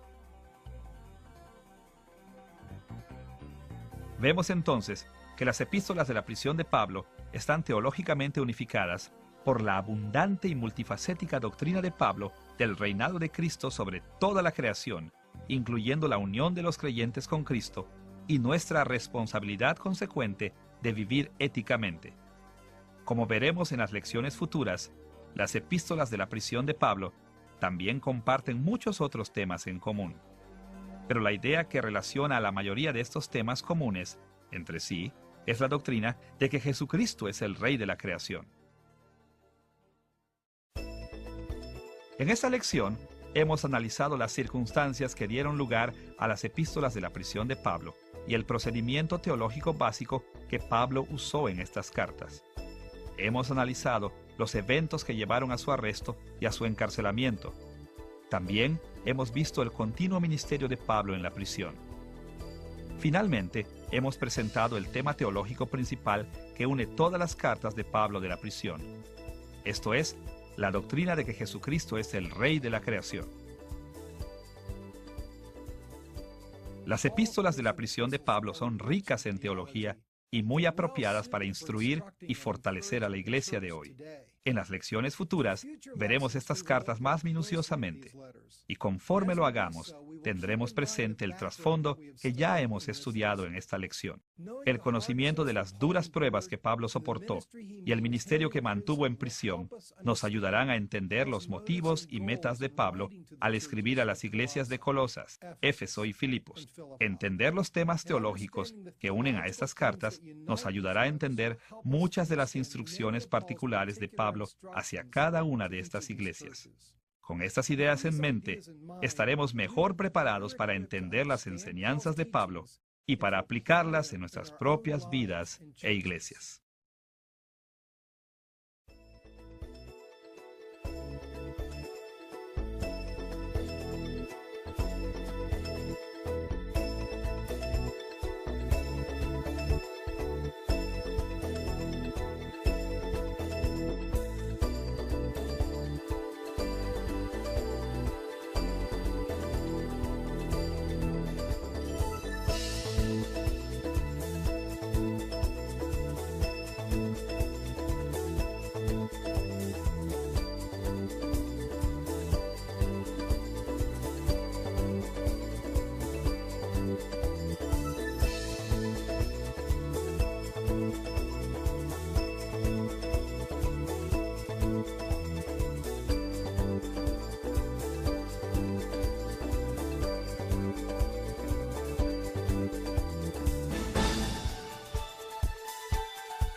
Ministerio de Pablo. Probablemente esto indica que la iglesia de Jerusalén no valoraba esta ayuda a los pobres tanto como Pablo esperaba que lo hiciera. En lugar de regocijarse de la generosidad de los gentiles cristianos y confirmar el ministerio de Pablo, Santiago y los ancianos le informaron a Pablo que ciertos rumores habían llegado a Jerusalén sobre las enseñanzas y prácticas de Pablo. Específicamente, se rumoraba que Pablo enseñó a los judíos cristianos a vivir entre gentiles para que dejaran las prácticas judías tradicionales como la circuncisión. Ahora, los judíos cristianos en Jerusalén realmente creían que todos los judíos cristianos debían mantener las prácticas judías tradicionales, por lo que Santiago y los ancianos estaban preocupados de que los judíos cristianos locales se pudieran oponer a Pablo debido a estos rumores. Debemos hacer una pausa por un momento para señalar que estos rumores sobre Pablo eran falsos. A lo largo de sus epístolas, Pablo afirmó la validez de la ley moral de Dios encontrada en el Antiguo Testamento. Y más allá de esto, él no animó a las comunidades judías a que abandonaran las tradiciones que tenían basadas en la ley mosaica. Al contrario, él siguió la tradición judía cuando estaba en las comunidades judías. Sin embargo, él enseñó que con la muerte y resurrección de Cristo, una nueva era había comenzado. Como explicó en sus epístolas, ni a gentiles ni a judíos se les exigía que mantuvieran estas tradiciones. Los cristianos generalmente debían guardar las tradiciones judías en un alto nivel, pero solo por la causa de extender el evangelio entre los judíos no creyentes. Escuche la manera en que él describió su posición en estos temas en 1 Corintios capítulo 9, versículos 20 y 21. Me he hecho a los judíos como judío para ganar a los judíos, a los que están sujetos a la ley, aunque yo no esté sujeto a la ley, como sujeto a la ley, para ganar a los que están sujetos a la ley, a los que están sin ley, como si yo estuviera sin ley, no estando yo sin ley de Dios, sino bajo la ley de Cristo, para ganar a los que están sin ley. Pablo no dudó en comportarse como un gentil cuando estaba entre gentiles. pero también estaba contento de seguir las tradiciones judías por causa del Evangelio. Ahora, Dios no obligó a Pablo a que mantuviera estas aplicaciones judías tradicionales de la ley del Antiguo Testamento. Como Pablo lo dijo aquí, él era libre de abandonar estas prácticas tradicionales, pero él no tenía libertad en cuanto a los requisitos morales de la ley en Cristo. Para abreviar, Pablo creía que las aplicaciones de la ley de Dios habían cambiado ahora que Cristo había venido, pero que aún era aceptable mantener viejas reglas por causa del Evangelio. No es difícil imaginar cómo una doctrina anunciada tan cuidadosamente se podría haber entendido mal o por qué se podría haber rumorado que Pablo enseñó a los judíos a abandonar sus tradiciones. De cualquier forma, Santiago y los ancianos tenían una solución que creían podría satisfacer a los cristianos judíos en Jerusalén.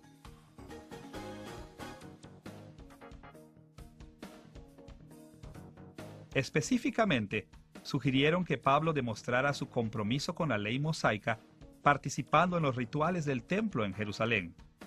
En particular, le pidieron que hiciera los ritos de la purificación con 4. Nuestra investigación sobre el trasfondo del encarcelamiento de Pablo empezará con un estudio de eventos que preceden su arresto. Después, exploraremos los eventos que rodean su arresto en Jerusalén, seguido de su primer encarcelamiento en Cesarea. Finalmente, veremos su subsiguiente encarcelamiento en Roma. Veamos primero los eventos que preceden su arresto.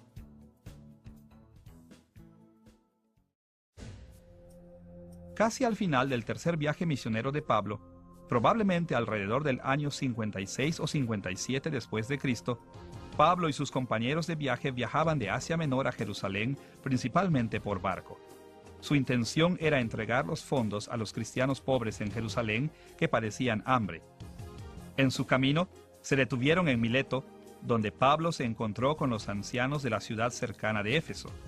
Durante esta reunión, Pablo reveló que el Espíritu Santo le había advertido de que sería encarcelado cuando llegara a Jerusalén. Leemos sus palabras proféticas en Hechos capítulo 20, versículos 22 al 24. Ahora, he aquí, ligado yo en espíritu, voy a Jerusalén sin saber lo que allá me ha de acontecer, salvo que el Espíritu Santo por todas las ciudades me da testimonio, diciendo que me esperan prisiones y tribulaciones. Pero de ninguna cosa hago caso, ni estimo preciosa mi vida para mí mismo, con tal que acabe mi carrera con gozo, y el ministerio que recibí del Señor Jesús, para dar testimonio del Evangelio de la gracia de Dios.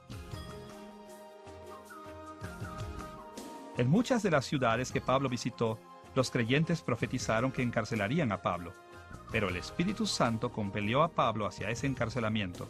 Así que Pablo sabía que estas profecías no eran para disuadirlo de su curso, sino para prepararlo para sus próximas penalidades. Pablo tenía muchos enemigos en Jerusalén y sabía que podría ser arrestado y encarcelado cuando llegara, pero también sabía que este sufrimiento era parte del plan de Dios para él.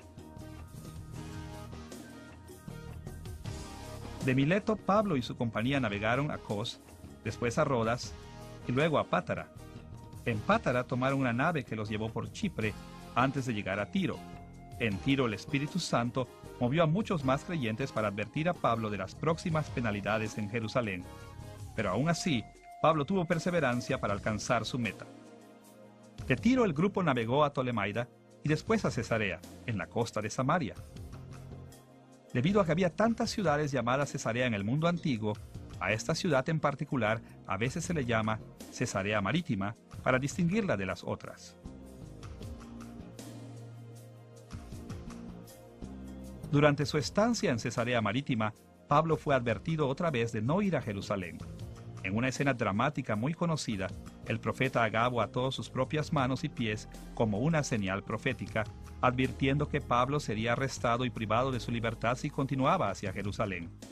Es fácil entender por qué los amigos de Pablo no querían que fuera arrestado. Ellos probablemente temían por la seguridad de Pablo y no querían que lo dañaran.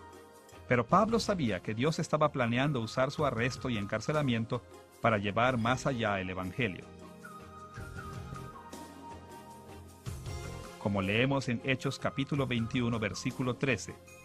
Entonces Pablo respondió: Yo estoy dispuesto no solo a ser atado, más aún a morir en Jerusalén hombres que habían hecho voto de nazareato. Esto mostraría la obediencia de Pablo a la ley y sumisión a la tradición judía. También le pidieron a Pablo que pagara los gastos relacionados con estos 4 nazareos, lo que demostraría el grado de la piedad de Pablo. Como el apóstol de los gentiles, Pablo sabía que sus acciones afectarían la manera en que los judíos cristianos percibían no solo a él, sino también a los cristianos gentiles. Probablemente, él esperaba que apoyando a los nazareos y purificándose, pudiera lograr lo que el regalo económico de los gentiles no había logrado, como una calurosa recepción a los cristianos gentiles por los cristianos judíos. Así que, para la causa de Cristo entre los judíos, especialmente por la reconciliación de los judíos y los gentiles dentro de la iglesia, Pablo sometió a juicio de la iglesia de Jerusalén este tema y empezó su semana de purificación.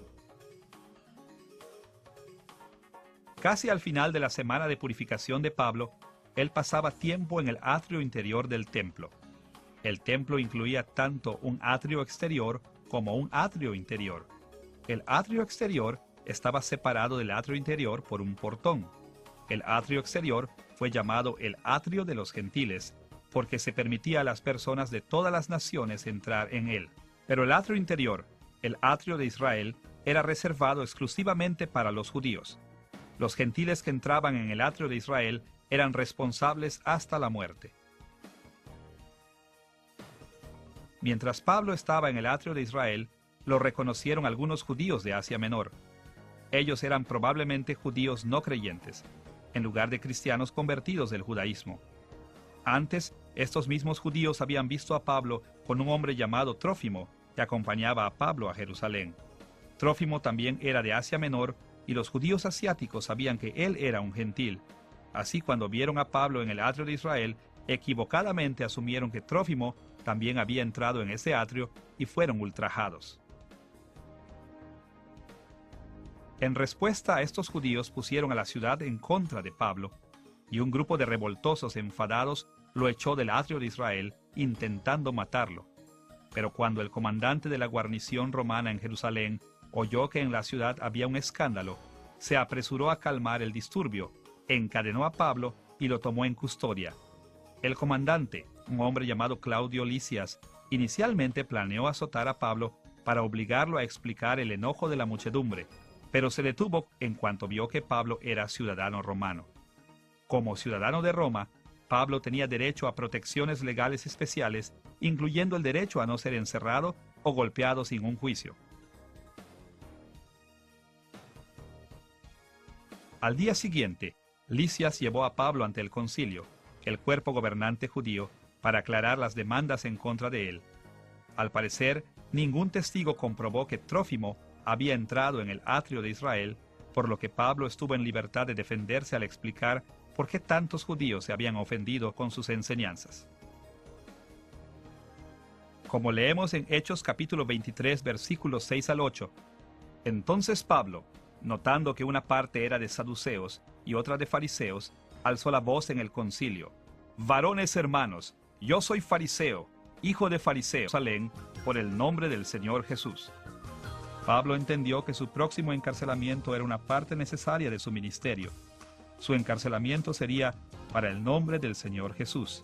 Es decir, el Espíritu Santo iba a usar el encarcelamiento de Pablo como un medio a favor del Evangelio y para ministrar a la iglesia. Y Pablo tenía buenas razones para confiar en el Espíritu Santo conforme enfrentaba estos peligros. Anteriormente, durante su segundo viaje misionero, Pablo había visto que el Espíritu Santo lo cuidaba. Según Hechos capítulo 16, versículos 6 al 10, Pablo había querido predicar el Evangelio en Asia y Bitinia, pero el Espíritu Santo le había prevenido. Aunque esto debió parecerle extraño a Pablo, obedeció al Espíritu y viajó a Troas. En Troas, Pablo recibió una visión que le reveló el plan de Dios. Pablo debía llevar el Evangelio a Macedonia. El trabajo de Pablo en Macedonia resultó ser bastante fructífero. Pero si Pablo hubiera desobedecido al Espíritu Santo predicando en Asia y Bitinia, él no habría podido predicar en Macedonia.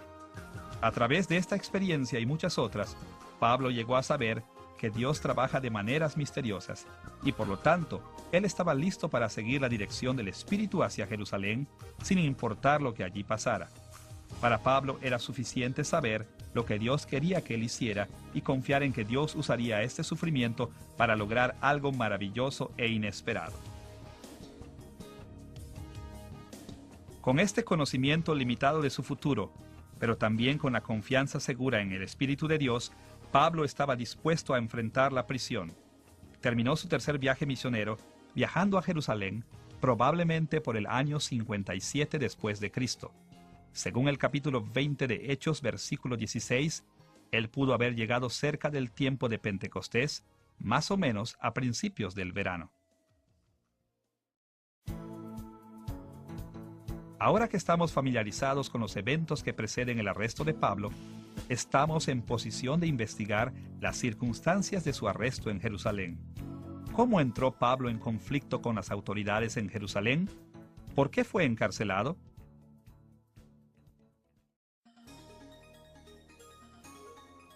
Cuando Pablo llegó a Jerusalén, se quedó con un creyente llamado Mnasón y fue bien recibido por la iglesia. Al siguiente día, Pablo visitó a Santiago, que era el hermano de Jesús y el autor del libro del Nuevo Testamento de Santiago. Los ancianos de la iglesia en Jerusalén también se reunieron para encontrarse con Pablo. Probablemente fue aquí cuando Pablo entregó a la iglesia los fondos de ayuda para los pobres que había colectado durante su tercer viaje misionero. Por las cartas anteriores de Pablo, como la de Romanos y Primera y Segunda de Corintios, sabemos que Pablo estaba muy interesado con el papel que estos fondos jugarían, no solo ayudando a los cristianos pobres en Jerusalén, sino también en reconciliar a los judíos creyentes y los gentiles.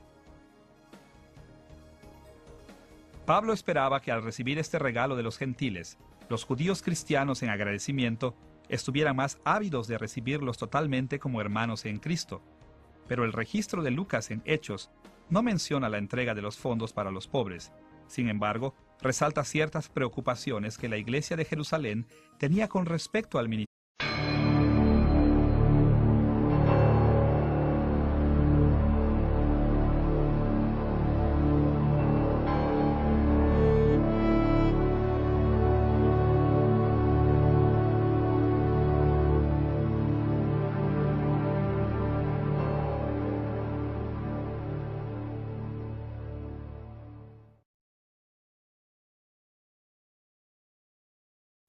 In the year 1675, in Bedford, England, En el año 1675, en Bedford, Inglaterra, el famoso predicador puritano y escritor John Bunyan fue arrestado por predicar públicamente sin permiso y fue encarcelado durante 6 meses. Previamente, él había pasado 12 años en prisión, donde escribió muchos libros y folletos. Así que, en lugar de ver este nuevo encarcelamiento como una gran tragedia, lo tomó con un punto de vista optimista. Él escribió: «He estado sin escribir mucho tiempo. Quizá esto más que una prisión es como una oficina en la que puedo alcanzar el mundo con el mensaje de Cristo». Fueran o no estas las palabras precisas de Bunyan, su ministerio durante este corto encarcelamiento es innegable. Fue durante estos meses que él escribió El progreso del peregrino, una alegoría de la vida cristiana que es quizás el libro más famoso escrito en el idioma inglés. Pero aunque el trabajo de Juan Bunyan en prisión fue muy importante, el del apóstol Pablo fue mucho mayor. Y durante los 4 años de encarcelamiento de Pablo en Cesarea y Roma, él hizo algunos escritos que son más importantes, populares y pastorales incluso que el progreso del peregrino. Esta es la primera lección de nuestra serie Epístolas de Pablo en prisión. En esta serie estudiamos las cartas de Pablo, que normalmente se llaman epístolas de la prisión. Estas son cartas que Pablo escribió a varias iglesias y personas mientras estaba en prisión al servicio de Cristo. Nosotros hemos titulado esta lección El encarcelamiento de Pablo. En esta lección veremos las circunstancias que dieron lugar a las cartas de Pablo a los Colosenses, a Filemón, a los Efesios y a los Filipenses. Nuestro estudio sobre el encarcelamiento de Pablo abarcará 3 puntos principales. Primero, veremos el trasfondo del encarcelamiento de Pablo. primero en Cesarea y después en Roma. Segundo, exploraremos el continuo ministerio de Pablo durante su encarcelamiento, viendo cómo continuó incluso sirviendo como apóstol de Cristo mientras estaba en prisión. Y tercero, examinaremos la unidad teológica de las epístolas de la prisión, enfocándonos en algunos temas principales que todas ellas comparten. Comencemos con el trasfondo del encarcelamiento de Pablo. Una de las primeras cosas que debemos mencionar es que los estudiosos no se han puesto de acuerdo sobre el lugar donde Pablo fue encarcelado cuando escribió sus cartas a los Colosenses, a Filemón, a los Efesios y a los Filipenses. Algunos creen que escribió desde Cesarea, mientras que otros creen que escribió desde Roma. En esta lección diremos que probablemente Pablo escribió desde Roma, aunque este detalle no será crítico para ninguna de nuestras interpretaciones. No obstante, debido a que estudiosos respetables discrepan en este punto, manejaremos ambas ciudades.